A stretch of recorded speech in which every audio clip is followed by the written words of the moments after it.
আসসালামু আলাইকুম ওয়া রাহমাতুল্লাহি ওয়া বারাকাতুহু। আলহামদুলিল্লাহি রাব্বিল আলামিন ওয়াসসালাতু ওয়াসসালামু আলা আশরাফিল আমবিয়া ওয়াল মুরসালিন নবিয়িনা মুহাম্মাদিন ওয়া আলা আলিহি ওয়া আসহাবিহি আজমাইন। আম্মা বাদ। সম্মানিত দর্শকবৃন্দ, আমরা গত পর্বে আলোচনা করছিলাম ইমাম আবু জাফর আত-তাহাবী রাহমাতুল্লাহি আলাইহি বিরচিত বয়ান ও আকিদাত আহলে সুন্নাহ ওয়াল জামাআহ, ইমাম তাহাবীর আকিদা নামে যা খ্যাত, এই কিতাবটির একটি অংশ নিয়ে, যেখানে তিনি তাওহীদুর রুবুবিয়্যা সাব্যস্ত করছিলেন এবং তিনি আলোচনা করছিলেন যে তাওহীদুর রুবুবিয়্যা আল্লাহ তাআলার যে মূল গুণের মধ্যে আছে যে আল্লাহ তাআলা লা ইউজিজুহু শাই, তাকে কোনো কিছু অপারগ করে দিতে পারে না। কোরআনে কারিমে আল্লাহ তাআলা এই গুণটি উল্লেখ করেছেন, তার এই গুণটি যে এটা হচ্ছে একে বলা হয় সিফাত মানফিয়া বা নেতিবাচক গুণ। আহলে সুন্নাত ওয়াল জামায়াতের একটি আকীদা হচ্ছে সিফাত নামের ক্ষেত্রে যে আল্লাহ তাআলার তারা সবসময় গুণাগুণগুলো পজিটিভিটি উল্লেখ করেন, নেগেটিভ উল্লেখ করার মধ্যে কোনো ফায়দা নেই। অর্থাৎ একটি উপকারিতা হচ্ছে যে সবসময় পজিটিভ গুণগুলি বেশি উল্লেখ করা হয়, নেগেটিভ গুণ উল্লেখ করার মধ্যে আল্লাহ তাআলা কোনো ওই সময় উল্লেখ করতে পারে যখন কামাল ও দিদ্দি পরিপূর্ণ এর বিপরীতটা পরিপূর্ণভাবে সাব্যস্ত হবে। অর্থাৎ নেগেটিভ গুণের বিপরীত হচ্ছে পজিটিভ গুণ সাব্যস্ত করার জন্যই নেগেটিভ গুণটা উল্লেখ করা হয়। যেমন আল্লাহ তাআলা বলেছেন লা তাখুযুহু সিনাতুন ওয়ালা নাওম, তার কোনো ঘুমও পায় না, তন্দ্রাও পায় না। এর অর্থ হচ্ছে তিনি কাইয়ুম, সব কিছু তিনি ধারক এবং বাহক, তিনি সব কিছু ধারণ করে আছেন। এটাই তিনি আগের আয়াতে বলেছেন আল্লাহু লা ইলাহা ওয়াল হাইয়ুল কাইয়ুম। কাইয়ুমের এই ব্যাখ্যা হচ্ছে লা তাখুযুহু সিনাতুন ওয়ালা নাওম। তেমনিভাবে তিনি আলা কুল্লি শাইইন কাদির, সব কিছুর উপর ক্ষমতাবান। অর্থে হচ্ছে যে এর বিপরীতটা হচ্ছে যেটা নিষিদ্ধ করা হয়েছে তা হচ্ছে লা ইউজিজুহু শাই, তাকে কোনো কিছু অপারগ করে দিতে পারে না। সুতরাং আমরা দেখতে পাচ্ছি যে আল্লাহ তাআলার এই রুবুবিয়তের এই গুণটি তিনি উল্লেখ করেছেন, আমাদের ইমাম উল্লেখ করেছেন, যাতে করে রুবুবিয়তের মানুষের কাছে স্পষ্ট হয়। আমরা বলেছিলাম যে আল্লাহ তাআলার রুবুবিয়তের মৌলিক গুণগুলো যেগুলি হচ্ছে আল্লাহ তাআলা খালেক, স্রষ্টা, তিনি মালিক, সব কিছুর মালিক তিনি, এবং তিনি রাজেক, রিজিক দেন, এবং তিনি সব কিছু নিয়ন্ত্রণ করেন। আমরা দেখব যে আমাদের ইমাম অনেকগুলো কথা নিয়ে এসেছেন, সবগুলি এই অর্থের পর প্রমাণবহ।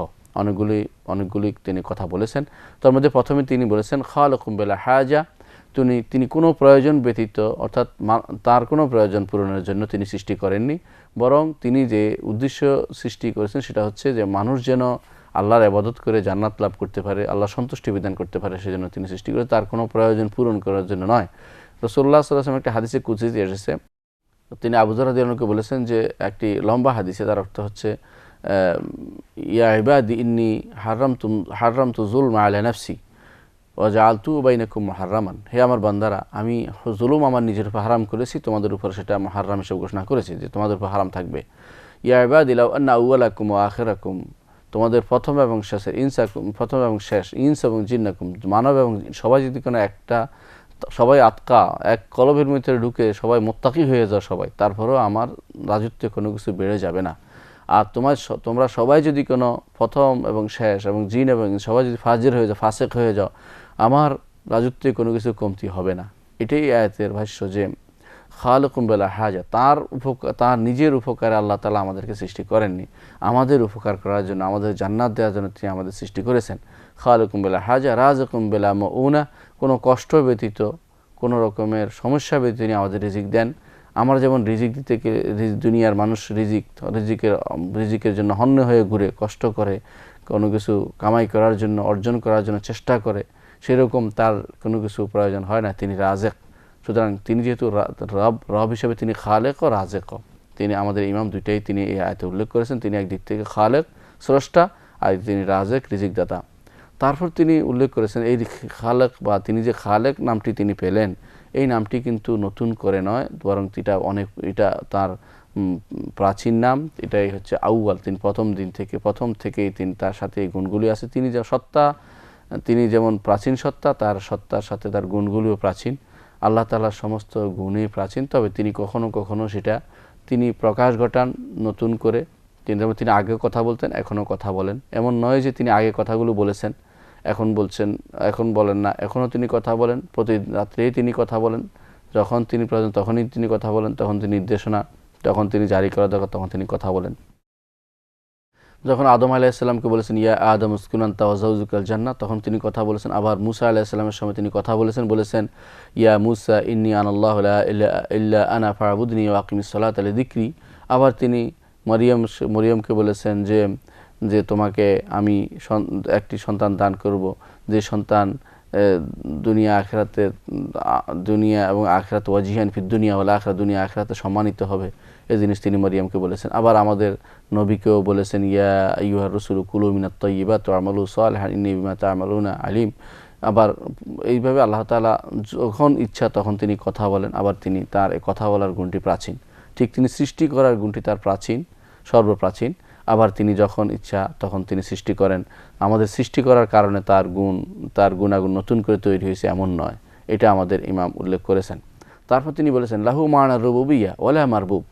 যখন মারবুব ছিল না, অর্থাৎ আমরা ছিলাম না, তখনও তিনি রব হিসেবে ছিলেন। ও মা'নাল খালিক ওয়ালা মাখলুক, সৃষ্টি জগৎ না থাকলেও তিনি তখন স্রষ্টা হিসেবে ছিলেন। সুতরাং আল্লাহ তাআলা সৃষ্টি নামটি, খালেক নামটি অত্যন্ত প্রাচীন। তিনি স্রষ্টা, তিনি সৃষ্টি করেছেন, তিনি স্রষ্টা, আর আমরা তার সৃষ্ট বান্দা। এরপর তিনি বলেছেন, ওয়ায়ামলিকু কুল্লা শাইইন ওয়ালা ইয়ামলিকুহু শাই। তিনি সব কিছুর মালিক, কেউ তার কোনো কিছুর মালিক নয়। লা ইয়ামলিকুহু শাই, তাকে কেউ মালিকানা দাবি করতে পারে না। আল্লাহ তাআলা সব কিছুর মালিক। আল্লাহ তাআলা দুনিয়াতেও মালিক, আখিরাতেও মালিক। তিনি মালিক, কুলিল্লাহুম্মা মালিকাল মুলক তুতিল মুলকা মান তাশা। তিনি শুধুমাত্র মালিকানা কাউকে দেন যে অমুক মালিক হবে, যার ইচ্ছে তিনি মালিক করেন। আবার যাকে ইচ্ছে তার থেকে তিনি ছিনিয়ে নেন। ও তানজিউল মুলকা মিম্মান তাশা, তিনি দুনিয়াতেও এভাবে মালিক। আখিরাতে তিনি বলবেন, আনাল মালিক আইনা মুলুকুদ দুনিয়া, আমি হচ্ছি মালিক, দুনিয়ার মুলুকরা কোথায়, দুনিয়ার মালিকরা কোথায়, বাদশাহরা কোথায়, তিনি সেটা বলবেন। এবং তিনি বলবেন, লিমানিল মুলকুল ইয়াউম লিল্লাহিল ওয়াহিদুল কাহার, মালিকানা আজকে কার? আজকে একমাত্র আল্লাহ তাআলা। আল মুলকুল ইয়াউম লিল্লাহিল ওয়াহিদুল কাহার, আজকের দিনে মালিকানা একমাত্র আল্লাহ তাআলার জন্য। সুতরাং ইয়ামলিকু কুল্লু শাই, তিনি সব কিছুর মালিক। ওয়ালা ইয়ামলিকুহু শাই, তাকে কেউ মালিক হতে পারে না, তার মালিকানা কেউ দাবি করতে পারে না। ওয়ালা গিনা আনিল্লাহি তাআলা তরফাত আইন, যে আল্লাহ তাআলা থেকে কেউ কোনো অমুখাপেক্ষী হতে পারে না সামান্য সময়ের জন্য। এই জন্য ঈমানদাররা সবসময় দোয়া করে, ইয়া হাইয়্যা কাইয়্যুম বিরহমাতিকা আস্তাগীস আসলিহ লানা শুউনানা কুল্লাহা ওয়া লা তাকিলনা ইলা আনফুসিনা তরফাত আইন। ঈমানদাররা সবসময় দোয়া করে যে, আল্লাহ, হে হাইয়্যা কাইয়্যুম, হাই এবং হে চিরঞ্জীব, ওয়া কাইয়্যুম, হে সর্বসত্তার ধারক, আসলিহ লানা শুউনানা কুল্লাহা, আমার সমস্ত কিছু আপনি ঠিক করে দিন। যত ব্যাপার আছে আমার ব্যাপার আপনি সঠিকভাবে পরিচালিত করুন। ওয়ালা তাকিলনা ইলা আনফুসিনা তরফাত আইন, আমাদেরকে নিজে নফসের কাছে এক ক্ষণিকের জন্য আপনি আমাদের নফসের কাছে সুপর্দ করবেন না। এই যে আমাদের নফসের কাছে সুপর্দ না করার অর্থই হচ্ছে যে আমরা আসলে এই সামান্য সময়ের জন্য আল্লাহ তাআলা থেকে অমুখাপেক্ষী হতে পারবো না। আমরা সবাই তার মুখাপেক্ষী, এটা আমাদের স্বীকৃতি দিতে হবে। আল্লাহ তাআলা নিজে আমাদেরকে তার মুখাপেক্ষী হিসাবে বলেছেন, যে যখন মানুষ আল্লাহ তাআলার মুখাপেক্ষী আল্লাহ তাআলা ঘোষণা করেছেন কোরআনে কারীম বিভিন্ন জায়গাতে, যে মানুষ আল্লাহ তাআলার মুখাপেক্ষী বলেছেন, আনতুমুল ফুকারা ইলাল্লাহ, যে তোমরা সবাই আল্লাহর প্রতি মুহতাজ, আল্লাহর প্রতি মুখাপেক্ষী। এবং বলেছেন, ইন্নাল্লাহ হুয়াল গানিউল হামিদ, একমাত্র আল্লাহই হচ্ছে গানি, তিনি অমুখাপেক্ষী, তিনি অমুখাপেক্ষী এবং তিনি প্রাচুর্যময় এবং তিনি প্রশংসিত। সুতরাং তিনি অমুখাপেক্ষী এবং তিনি প্রাচুর্যময়, আমরা সবাই তার মুখাপেক্ষী, এটা আল্লাহ তাআলা কোরআনে কারীম ঘোষণা করেছেন। এটাই আমাদের ইমাম বলছেন, ওয়ালা গিনা আনিল্লাহি তাআলা তরফাত আইন, ক্ষণিকের জন্য আল্লাহ থেকে কেউ অমুখাপেক্ষী হতে পারে না।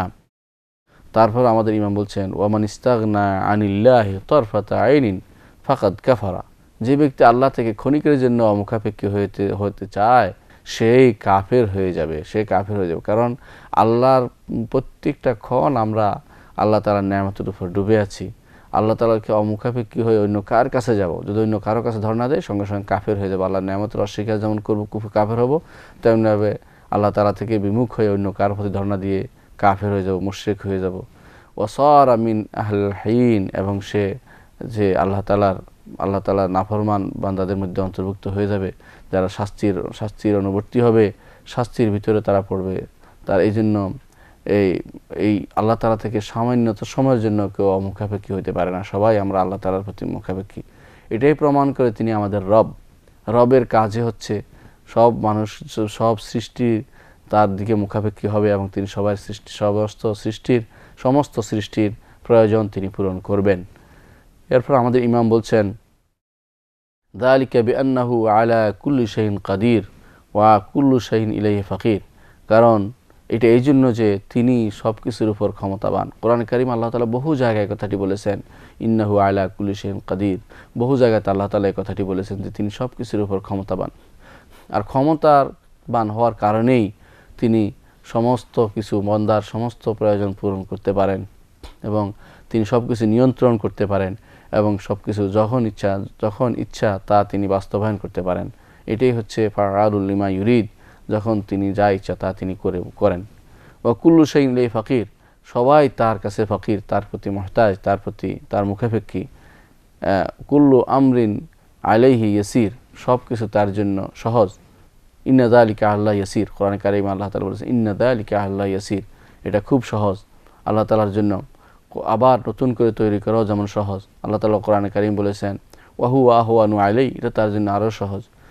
আল্লাহ তাআলার জন্য এমনিতেই সব কিছু সহজ। এটা হচ্ছে আমাদের হিসাবে আমরা যেন বুঝতে পারি যে আগে যিনি একবার তৈরি করেছেন তিনি আবার তৈরি করতে পারবেন।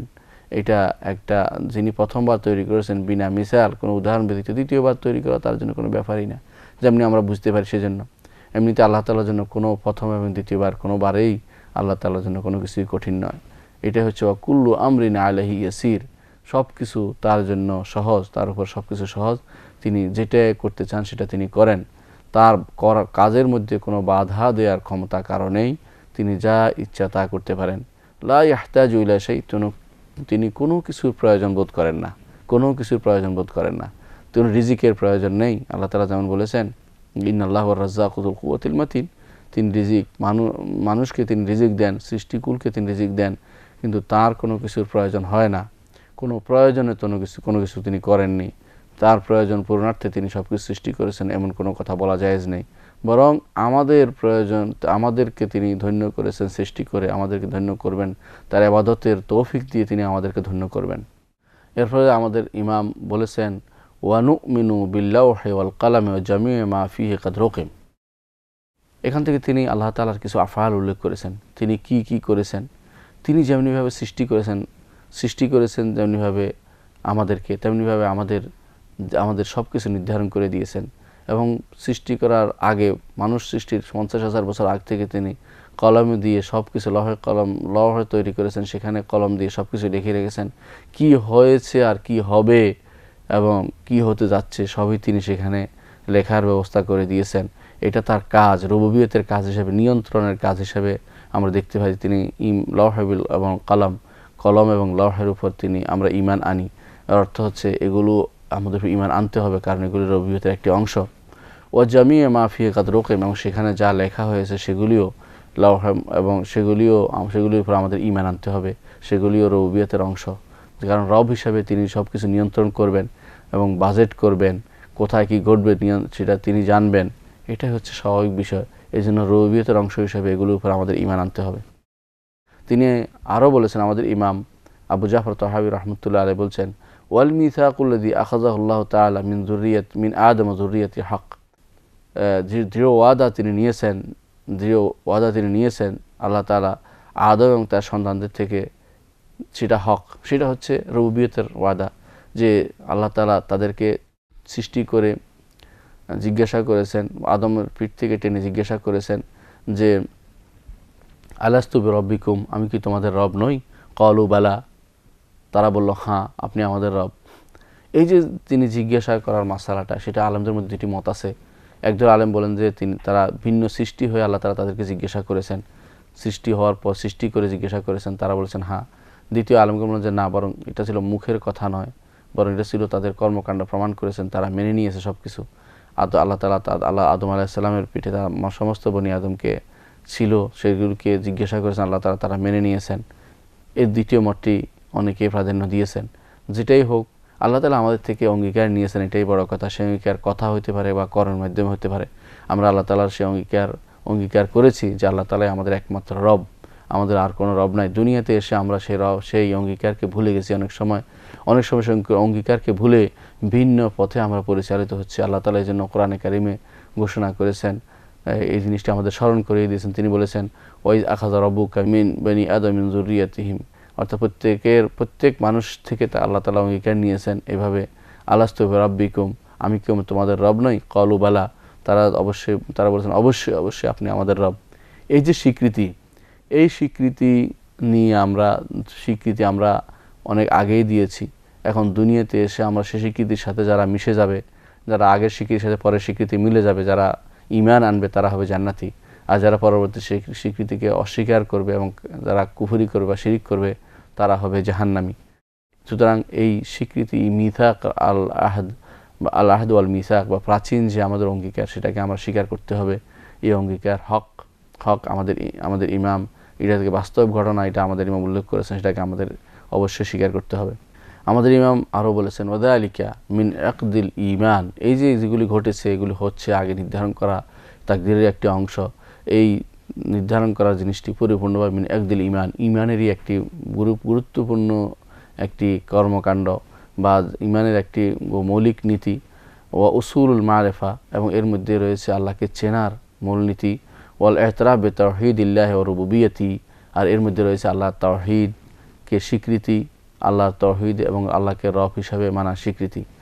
এই জন্য আমরা এখানে ইমামের এই কথাটি নিয়ে এসেছি যে আল্লাহ রাব্বুল ইজ্জতকে, যে আল্লাহ ইজ্জত তাওহীদ প্রতিষ্ঠা করতে হলে এবং আল্লাহ রাব্বুল ইজ্জতের তাওহীদের রুবুবিয়্যা প্রতিষ্ঠা করতে হলে আল্লাহ রাব্বুল ইজ্জতের আফআলগুলোকে মেনে নিতে হবে। আমাদেরকে মানতে হবে যে আল্লাহ তাআলা সব কিছু সৃষ্টি করেছেন এবং তার কর্মকাণ্ডগুলো আমাদের মেনে নিতে হবে যে তিনি সব কিছু করেছেন। যেমন তিনি নির্ধারণ করেছেন রাসূল পাঠাবেন, তিনি নির্ধারণ করেছেন যুগে যুগে তিনি কিতাব পাঠাবেন, নির্ধারণ করেছেন তিনি জান্নাত জাহান্নাম নির্ধারণ করেছেন, যারা আল্লাহর কথা শুনবে তাদের জান্নাত নির্ধারণ করেছেন, যারা শুনবে না তাদের জাহান্নাম নির্ধারণ করেছেন, হাসরের মাঠ নির্ধারণ করেছেন, বিচার নির্ধারণ করেছেন, মিজান নির্ধারণ করেছেন, এ কবরের সুয়াল জবাব নির্ধারণ করেছেন।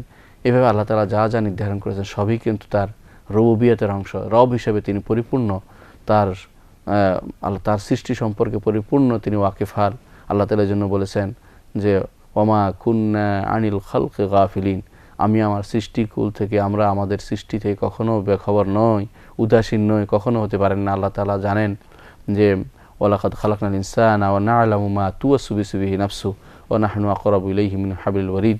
আল্লাহ তাআলা বলছেন যে আমি অবশ্যই ওয়ালাকাদ খালাকনাল ইনসানা, মানুষকে সৃষ্টি করেছি, ওয়া না'লামু মা তুওয়াসু বিহি নাফসু, তার অন্তরে বুদ্বুদ আকারে যে সমস্ত আসে, কুমন্ত্রণা, সেটাও আমরা জানি।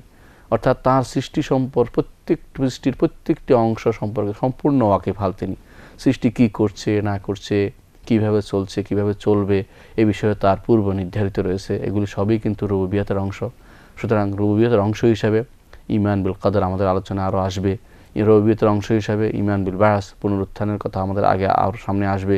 রুবুবিয়তের অংশ হিসাবে ঈমান বিল রসুল, রাসূলদের প্রেরণ, এটা আসবে। রুবুবিয়তের অংশ হিসাবে কিতাব নাজিল করা, সেটাও আসবে। রুবুবিয়তের অংশ হিসাবে আল্লাহ তাআলা হিসাব নিকাশ করবেন, সেটাও আসবে। রুবুবিয়তের অংশ হিসাবে দুনিয়াতে আমরা কিভাবে চলছি আল্লাহ তাআলা সম্পূর্ণ নির্ধারণ করে দিয়েছেন, এবং প্রতি বছর আল্লাহ তাআলার একটা নির্ধারণ আছে, এবং আল্লাহ তাআলার প্রতি জীবনব্যাপী একটা নির্ধারণ আছে, প্রতিদিনের একটা নির্ধারণ আছে, এবং স্থায়ী একটা নির্ধারণ আছে, এবং সেটা তিনি লিখে রেখেছেন লৌহে মাহফুজে কি হবে।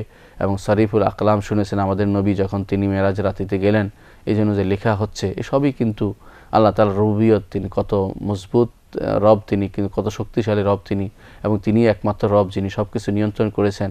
এই জিনিসটি আমাদের কাছে প্রমাণ করবে যে আমাদের রবই হচ্ছে হক, রব্বুনা হুয়াল হক, আমাদের রবই হচ্ছে হক এবং তিনি হচ্ছেন সঠিক।